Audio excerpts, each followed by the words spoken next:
Shalom. Comme dit le passouk Ani Yeshana Velibi Er, je dors mais mon cœur est réveillé.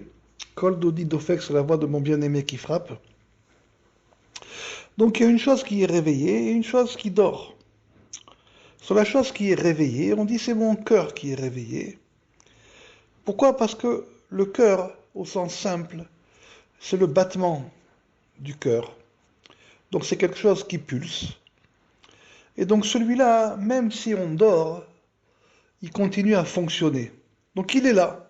Simplement, comme on dort, on n'en est pas conscient. Donc, il y a des choses que on étudie, et bien évidemment aussi que l'on vit, mais on n'en est pas conscient. Et donc, il faut réveiller la conscience. Pour réveiller la conscience, pour nous, ça passe par deux choses. Par, bien évidemment, la pulsation qu'il y a, la vie qu'il y a dans tous les éléments qui nous entourent, mais ça, ou toutes les situations dans lesquelles on se retrouve, mais ça c'est plus difficile à voir.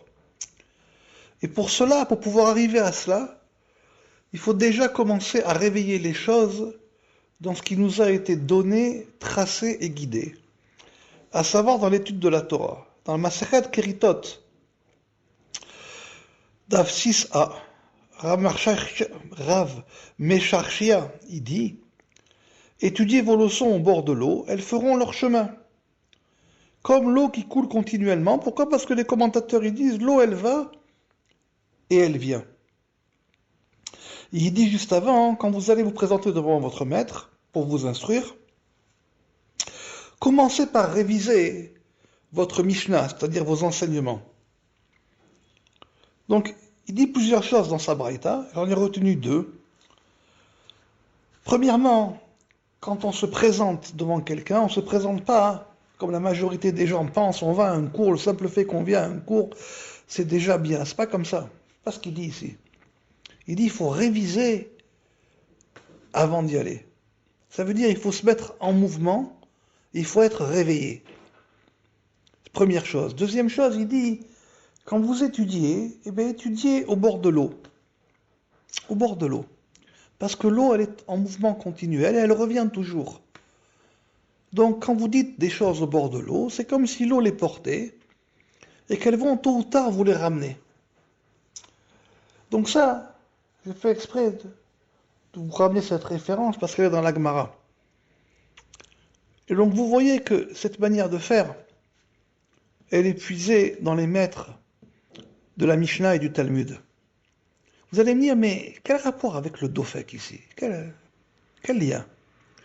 En réalité, le Dofek, c'est quelque chose qui pulse, qui frappe. Et donc, il y a forcément une rythmique qui va avec. Il n'y a pas de pulsation sans rythmique. Et les deux choses, elles créent ce qu'on appelle la structure, la composition d'un chant. D'un cantique, si vous préférez, d'un shir en hébreu. C'est ces deux choses qui la composent. Et lorsqu'il y a un chant qui sort, c'est ça qu'on appelle un mouvement. On a créé quelque chose qui tourne, qui bouge, qui a son propre mouvement. Donc ici, les choses sont liées. Or, ce qu'on nous ramène ici, ce que le Tana nous ramène ici, ce que l'enseignement nous ramène ici, c'est finalement de rentrer une chose qui sort de la bouche, un enseignement donc qui sort de la bouche, et le rentrer en mouvement avec le mouvement de l'eau. Comme si les deux devaient se rencontrer. Donc ça, ce qui est ramené ici, c'est une certaine manière de faire. Une certaine manière de faire. Quand des paroles sortent de la bouche, une fois que ces paroles sont sorties, alors ces paroles-là, elles peuvent, elles aussi, rentrer en communion, elles peuvent rentrer en union avec un élément que l'on peut appeler par exemple le vent. Il y a le vent qui va les porter, par exemple. La dernière fois, je vous ai dit que dans le Dofek, par exemple, il y a aussi un Dofek du vent qui vient frapper les feuilles de l'arbre, qui vient frapper les montagnes. Il y a aussi un Dofek de tout ce que les gens disent dans la rue, tout ce que les gens parlent. ça sort de leur bouche. Donc c'est porté par le vent. Et chaque fois que le vent rencontre un élément qui va rentrer en communication pour le frapper, le vent se fait entendre. Et donc ces choses aussi se font entendre. Mais ici, il parle de quelque chose de Kodesh. Donc il y a un élément qui s'appelle l'étude qu'on a faite, la lecture qu'on a faite, et on va le rentrer en mouvement avec l'eau. Donc ça, c'est une manière de faire. Il y a marqué dans Rabbi Chaim Vital, dans Sharek Doucha, le 4e chapitre, que il est bien de lire aussi des Mishnayot, et comme ça fait une voix qui sort de l'homme, et cette voix, elle entoure l'homme, et après cette voix, c'est comme si elle faisait un réceptacle, pour pouvoir recevoir quelque chose de supérieur. Une autre manière de faire. Mais en réalité, dans le dernier cours, on a parlé des pas. En réalité, dans la lecture de la Mishnah, des enseignements de la Mishnah principalement, et de tous les enseignements mishnaiques qui ont été donnés, toutes les braïtotes qui ont été données, il y a un rythme qui leur est propre, un dofek, une pulsation qui leur est propre. Et donc le fait de s'asseoir au bord de l'eau ici, c'est simplement de rentrer en rythmique avec l'eau. On sait que le corps, il est principalement fait d'eau. Et donc c'est de rentrer dans une rythmique dans laquelle les paroles aussi, elles vont révéler leur rythmique. Je vais vous prendre un exemple. Donc ça, c'est une manière de faire. On va prendre un exemple. Il y a une autre manière de faire, c'est simplement de parler, et en parlant, de marcher. Donc on lit les Mishnayot, et en parlant, on marche. Et en marchant, on va se rendre compte qu'il y a une rythmique. Il y a aussi d'autres manières de faire. On peut lier les deux, et ajouter une forme de respiration, comme je l'ai expliqué dans Shira Merkaz, dans un autre livre, aussi dans plusieurs autres livres, dans Shira Nedida, dans plusieurs autres livres. Et on va y rajouter une respiration, pour avoir une rythmique, comme par rapport qui est liée au cœur. Et on va se rendre compte, en répétant les choses, qu'elles ont leur rythmique. Et donc elles vont nous dévoiler leur rythmique. Je vous ai fait un cours la dernière fois, sur Masechet Gittin, le traité des divorces. Et je vous ai dit, du traité des divorces, vous pouvez réécouter le cours, vous apprendrez comment se comporter. Ça commence comme ça, Meviya Get Bimdina Tayam, celui qui a apporté un acte de divorce de l'autre côté de la mer.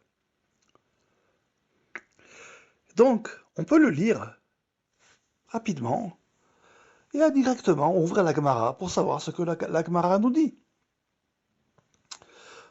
Ça, c'est une manière de faire qui est bien avant la première manière de faire. Et on ne peut pas faire sans cette manière. Il faut savoir qu'il est quand même préférable, avant de se lancer dans une méditation, une réflexion sur les enseignements des sages, toutes les braïtotes qui ont été dites, aussi bien dans la Mishnah que dans la Gemara, il est d'abord bon de connaître la Mishnah, la Gemara et la Halacha, un minimum, même de manière assez générale, mais il faut au moins les avoir ouverts. Tout ce que je vous dis là ne commence qu'à partir du moment où Mishnah, Gemara et Halacha est déjà connu. Et ça c'est par rapport au Pshat. Et par rapport au Sod, on peut avoir le même genre de travail du moment où le Zohar, le Harizal, le Rashash et le Torah Tracham sont une évidence.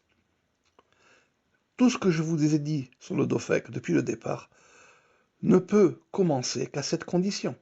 Si ces conditions-là, ces deux conditions ne sont pas réunies, tout ce qui est dit ici n'est pas applicable, c'est simplement une connaissance. Ceci dit, parce qu'il faut avoir un réceptacle pour faire les choses, il faut avoir un kéli. Si le réceptacle, qu'on pourrait traduire par les outils, il n'y en a pas, on ne peut rien faire. On peut quasiment rien faire. Il faut commencer par se faire des outils. Donc ça, le fait de connaître la Mishnah, la Gemara et la Halacha qui va avec, le Zohar, le Harizal, le Rashash et le Torah Tracham qui va avec, ce sont les outils que nous avons besoin pour travailler. Si ces outils-là ne sont pas là, tout ce que je vous dis ne sert à rien. Et si vous êtes passé par ces outils-là, la langue, le langage n'est plus une barrière. Parce que le travail en tout cas l'aperçu du travail que je vais vous expliquer maintenant, ne peut se faire que dans la langue dans laquelle cela a été dit, à savoir ici l'hébreu. Donc, si ce travail ne peut pas être fait en hébreu, il ne peut pas être fait dans sa langue originale, donc dans sa rythmique originale, dans sa pulsation originale, dans son chant original. Si vous avez besoin de passer par le français, ceci montre que ce n'est pas pour vous, français ou anglais ou peu importe qui vous êtes. Ça doit être fait obligatoirement dans sa langue d'origine. Sinon, cette musique-là ne correspond pas. Vous savez, une partition qui a été écrite pour une petite flûte, pour un piccolo, même si en théorie, on peut la transposer pour une contrebasse, ça ne sonnera pas de la même manière. Et on n'aura aucune idée de ce que cette chose qui a été écrite pour une flûte pourra donner sur une contrebasse. Ça sonnera d'une manière complètement différente. Parce qu'ici, en plus, le fait de la transposer dans un autre langage, on va perdre sa rythmique. Parce que la rythmique ici, elle est liée à l'hébreu. Et si on la passe dans une autre langue, c'est terminé, c'est une autre rythmique. On ne peut pas avoir le même nombre de mots, les mots ne peuvent pas exactement refléter ce qui a été dit, ne serait-ce que du sens simple et littéral. Donc c'est totalement inapproprié. Donc on va faire un exemple. Vous savez, il n'y a pas longtemps, il y a quelques années, j'ai été invité dans une communauté chassidique et on m'a demandé de faire un cours sur Masechet Gittin. Et donc j'ai pris la première Mishnah, et j'ai pris quelqu'un dans l'assemblée, et je lui ai fait répéter. Et je lui ai fait répéter, je lui ai fait répéter, je lui ai fait répéter, je lui ai fait répéter. Et à la fin, ils m'ont dit, mais où est le cours sur Masechet Gittin? Qu'est-ce que ça nous fait à nous de répéter les choses? Et je leur ai dit, mais vous n'avez pas compris une chose. Le chant, le shir ou le nigun, c'est pas de chanter des chants du Rebbe, aïe aïe aïe aïe aïe aïe aïe. C'est pas ça. Ça, hein, c'est une transposition complètement extérieure du chant intérieur. Le chant, c'est un chant intérieur qui se cadre sur des paroles de sages. C'est pas le fait de répéter aïe aïe aïe ou de chanter un nigun. Ça, c'est une vision complètement extérieure. Ceux qui me connaissent savent que je ne chante jamais de nigun ni de chanson, car le chant est purement intérieur. Donc j'ai dit à cette personne, vu que tu n'as rien compris, je vais essayer de te l'expliquer d'une autre manière. Je lui ai dit, lève-toi et marche. Vous entendez mes pas? Et tu vas répéter, Amevi Aget Mimtinatayam. Et tu vas le répéter en écoutant le son de tes pas. Et ensuite, tu vas le répéter en mettant une rythmique sur tes pas par rapport aux mots. Et tu vas me dire au bout d'un moment où est-ce que les paroles s'arrêtent et où est-ce qu'elles reprennent. Alors, il a fait plusieurs fois. Et après, je lui dis, Amevi Aget, celui qui amène un get, mais il me dit Natayam. Et au bout d'un moment, il m'a dit, oui, ici, il y a comme une interruption. Alors je lui dis, mais ce n'est pas une interruption, écoute tes pas. Amevi Aget, et il me dit Natayam. C'est une respiration. Pas une interruption, c'est une respiration. C'est une rythmique. C'est ça qui a marqué. Je suis endormi. Ani Yeshana Vivelibi, avec mon cœur est réveillé. Il y a ici une respiration. Et de la respiration crée la rythmique. Et donc à partir de là, si tu entends tes pas, ta respiration, ta rythmique et les mots que les sages ont dit, alors à ce moment-là, tu vas commencer à réveiller autre chose en toi. Combien de temps il faut y passer? Peu importe. Combien de temps il faut le répéter? Peut-être 1000 fois. Peut-être 1000 fois. Peut-être 10 000 fois. Et ne croyez pas que quand je dis ça, c'est une plaisanterie. Quand j'ai écrit mon commentaire sur le Rachash, moi, je suis resté 1 an sur chaque feuille. Il y a 10 feuilles. J'ai passé 1 an sur chaque feuille. J'ai passé quasiment 10 ans. Et après, j'ai commencé à écrire, pour pouvoir rentrer dans la rythmique des choses. Et j'avais un compteur à la main, et je les ai comptés. Donc quand je vous dis qu'on peut le répéter plusieurs milliers de fois, je sais de quoi je parle. Ce n'est pas, comment dirais-je, quelque chose en l'air, c'est quelque chose que j'ai fait. Et donc, à Meviaget, Mimdi Natayam, celui qui amène un acte de divorce de l'autre côté de la mer. Donc au milieu, il y a une respiration. Donc on se rend compte qu'il y a un acte de divorce, et il y a quelque chose qui les sépare. Et l'acte de divorce, c'est quoi? C'est entre l'homme et la femme. Et ce qui les sépare, c'est la mère. C'est le cours qu'on avait fait la dernière fois. Donc de là, on a mis ses pas, son cœur, sa tête, appelez-le comme vous voulez, et les mots des sages ensemble. Et on a révélé un dophèque dans l'écriture. Et ce dophèque, si on continue après à réfléchir avec des degrés d'élévation, premièrement, trouver la rythmique des choses, rentrer avec la rythmique des choses, après élever ces éléments. Finalement, le guet, c'est quoi? C'est l'acte de divorce entre l'homme et la femme, donc là on est monté d'un degré. La mère, c'est quoi? C'est ce qui les sépare. Là aussi, on est monté d'un degré et on a uni les deux. Retenez ça. On est monté d'un degré et on a uni les deux idées. Donc ce qui les sépare, c'est une mère. Et vu que la mère les sépare, c'est à ce moment-là qu'il faut les divorcer. C'est comme ça que commence la Mishnah. C'est comme ça que les sages ont compris. C'était ce que je vous avais expliqué dans l'ancien cours. Et ça, c'est par rapport aux paroles de la Mishnah. Alors c'est vrai que vous comprenez pourquoi. Est-ce que l'enseignement des sages a été mis sur ce langage de Mishnah très synthétique? Parce que c'est plus simple de trouver une rythmique sur quelque chose de plus synthétique. C'est beaucoup plus simple.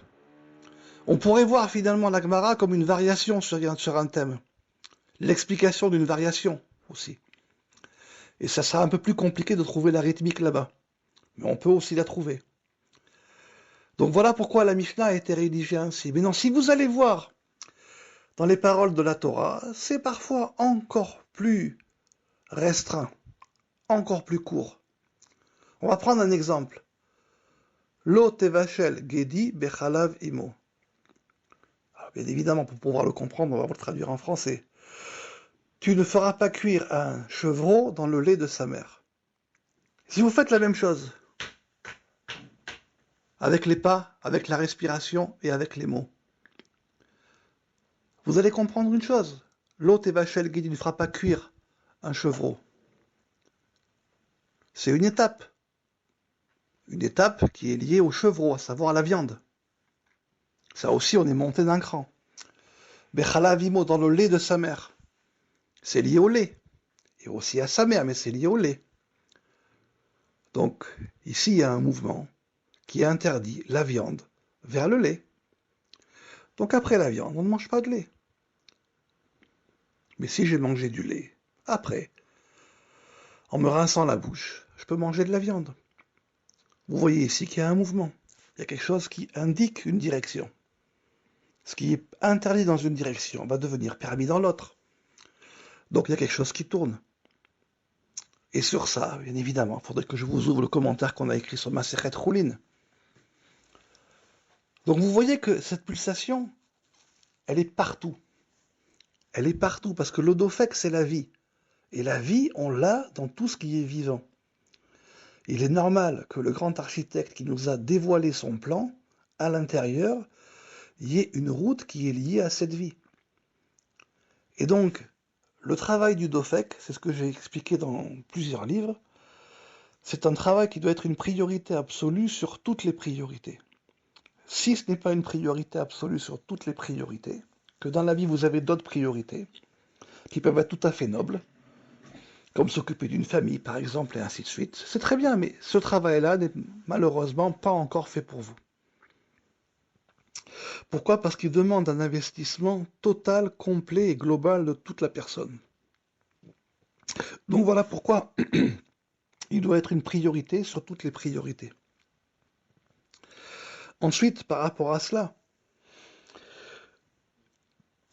les kavanotes, par exemple, qui sont ramenées, le fait d'avoir des intentions, des méditations sur les noms divins au moment des prières, ce n'est finalement qu'un aspect du Dofek, un aspect qui se révèle à un moment.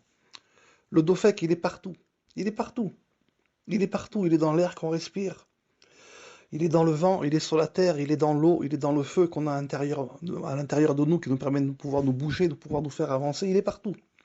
Il est partout. C'est simplement que cette vie prend différentes formes. Et bien évidemment, quand vous l'avez réveillée à l'intérieur de vous, sur ce qui nous guide, sur ce qui nous conduit, c'est pour ça qu'on a appelé la loi halakha, ce qui nous guide, ce qui nous amène, la route, aller de l'avant. Voilà pourquoi j'ai ramené ça au pas. Et on n'a pas amené ça, on n'a pas appelé la halakha le din, la justice, mais simplement la route. C'est pour nous enseigner autre chose, pour nous enseigner son mouvement. Et donc ce dofek est partout, et il nous entoure partout.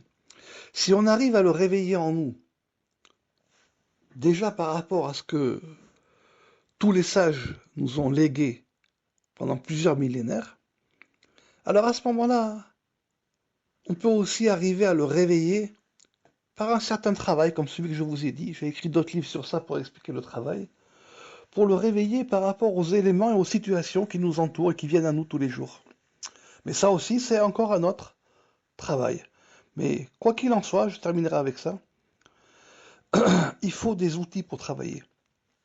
Les outils du Dofek, c'est au moins la Mishnah, la Gemara et la Halacha qui va avec, et le Zohar, le Harizal, le Rashash et le Torah Tracham qui va avec. Et c'est pas l'un ou l'autre, c'est l'un avec l'autre. À partir du moment où on a ces outils, et que ça devient une priorité au-delà de toutes les priorités, alors à ce moment-là, ce travail devient possible. Avant, c'est une connaissance. Et comme je l'avais dit, ces cours ne sont pas là pour pouvoir travailler sur cela. Ils sont là pour déjà avoir une connaissance. Quand il y a marqué, je suis endormi, mais mon cœur est réveillé. Alors au moins le fait de savoir que ces genres de choses existent, et que le travail intérieur, c'est celui-là, c'est déjà en soi un moyen de se réveiller. Voilà, bonne réflexion. Ici s'achève le 4e cours sur le Dofek.